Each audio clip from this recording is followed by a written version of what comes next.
What would happen if one day the dead rose up, hungry for human flesh and brain?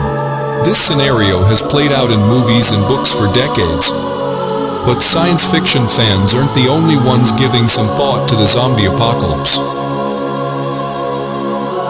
Can imagine yourself if you were born in 1900. When you are at age of 14, World War I begins and ends when you're 18. With a result of 22 million human dead. Soon after World War, a global pandemic, the Spanish flu, appears, resulting killing of 50 million people. And you are alive and 20 years old. When you're 29, you survive the global economic crisis that started with the collapse of the New York Stock Exchange, causing inflation, unemployment, and famine. When you're 33 years old, the Nazis come to power.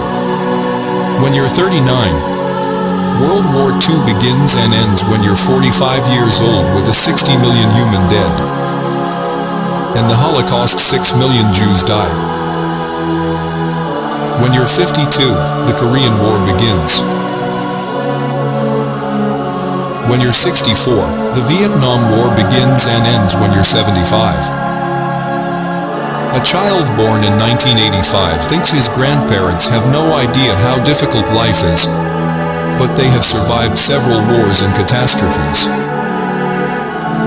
Today we have all the comforts in a new world amid a new pandemic, but we complain because we need to wear masks. We complain because we must stay confined to our homes, where we have food, electricity, running water, Wi-Fi, reading books, and many other sources of entertainment. None of that existed back in the day, but humanity survived those circumstances and never lost their joy of living. Ending the pandemic everywhere is both a moral imperative and a matter of enlightened self-interest.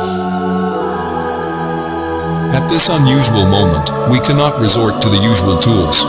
Extraordinary times demand extraordinary measures. We face a colossal test, which demands decisive, coordinated, and innovative action from all, for all. Clearly, we must fight the virus for all of humanity, with a focus on people, especially the most affected. Women, older persons, youth, low-wage workers, small and medium enterprises, the informal sector, and vulnerable groups. The United Nations has just issued reports documenting how the viral contagion has become an economic contagion and setting out the financing needed to address the shocks. The International Monetary Fund has declared that we have entered a recession as bad as or worse than in 2009. A small change in our perspective can generate miracles. We should be thankful that we are alive. We should do everything we need to do to protect and help each other.